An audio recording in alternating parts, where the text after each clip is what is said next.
नमस्कार, आप देख रहे D17 भारत। गढ़चिरौली वर्षा वन विभाग से एक बड़े भ्रष्टाचार की खबर सामने आ रही है। गढ़चिरौली के सामाजिक कार्यकर्ता गजेंद्र डोमड़े द्वारा वर्षा वन विभाग में करोड़ों के घोटाले का दावा किया जा रहा है।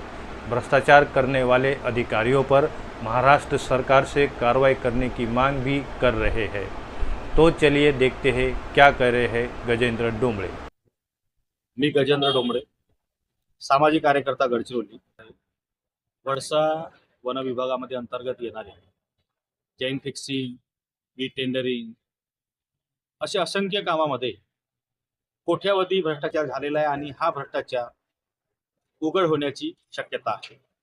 त्याच्यामुळे मी विनंती करतो की त्यांनी लवकरात लवकर या प्रकरणाची कसून चौकशी करावी आणि संबंधित अधिकाऱ्यांवर योग्य ती कारवाई करून फौजदारी गुन्हा दाखल करण्यात यावा।